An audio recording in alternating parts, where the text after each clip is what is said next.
Hi and welcome to Zagreb, the proud capital of Croatia. In today's video we will take a look at the bright blue appearance in its cityscape, the trams.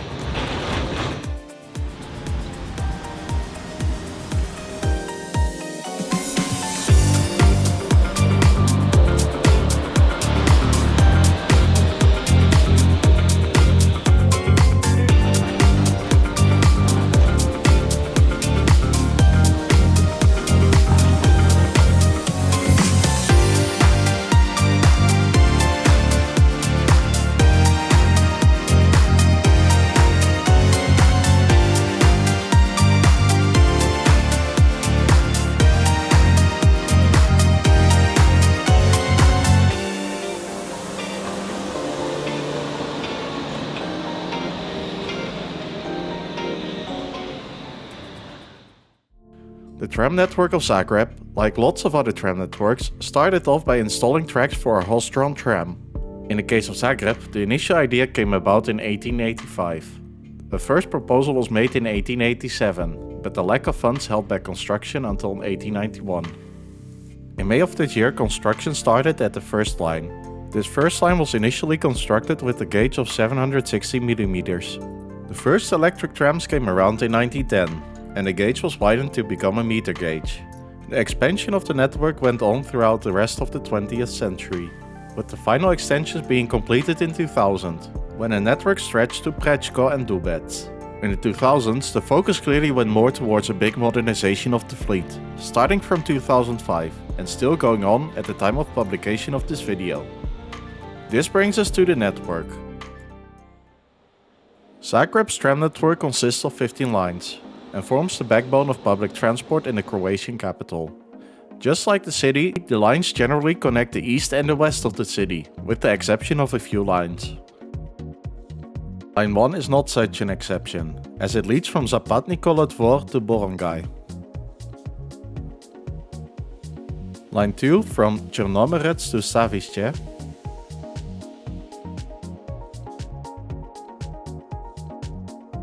Line 3 from Ljubljanica also to Savišće.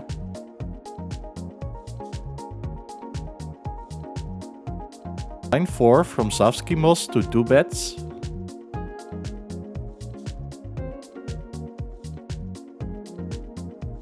Line 5 from Prečko to Dubrava.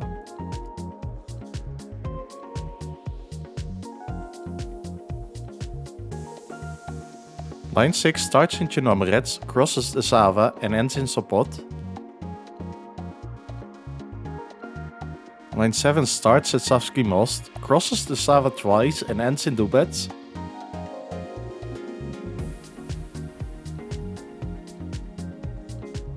Line 8 is the first roughly north-south connection from Mihaljevac to Zabrugge.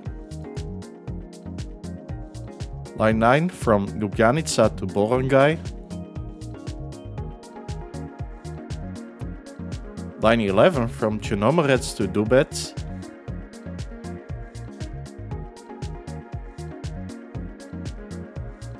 Line 12 from Ljubljanica to Dubrava.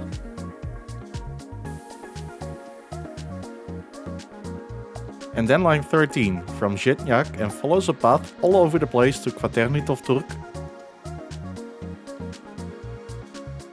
Line 14 from Mihaljevac goes along the west side of the city to Zabrugge. Line 15 is a short line from Mihaljevac going up the mountain to Gračansko Dolje. And then finally there's line 17 from Prečko to Borongaj. The tram network connects with the railway stations Glavni Kolodvor, the main station, and Zapadni Kolodvor, the western station. Also, it is connected to the bus station. And quite a lot of lines pass Trgbana Josipa Jelačića, the main square of Zagreb. This is therefore a sort of tram hub. The network has a total of 116 kilometers of track, while using a 1000 mm gauge, also known as meter gauge. The trams are powered by 600 volts DC overhead wires. There are 2 tram depots in Zagreb. This brings us to the ridership. Over the course of 2021, the trams in Zagreb carried around 128.4 million passengers a day, which is about 352,000 passengers a day. This was, as described in other videos, significantly impacted by the pandemic and subsequent measures. In 2019, for comparison, 490,000 people a day used the tram network in Zagreb, resulting in a total yearly ridership of nearly 179 million passengers. And all these people are being transported in a more and more modern fleet. 266 vehicles make up the fleet of the trams in Zagreb, of which quite a big share is locally produced. The largest share of the fleet is made up of the locally produced TMK 2200, a 5-car tram constructed by Tram, a consortium of koncar and TGV, although koncar plays a larger role. There are currently 140 TMK 2200s active in Zagreb, making up more than half of the fleet. In addition to the 140 TMK 2200s, Zagreb also operates a shorter version of the type, which is made up of 3 cars.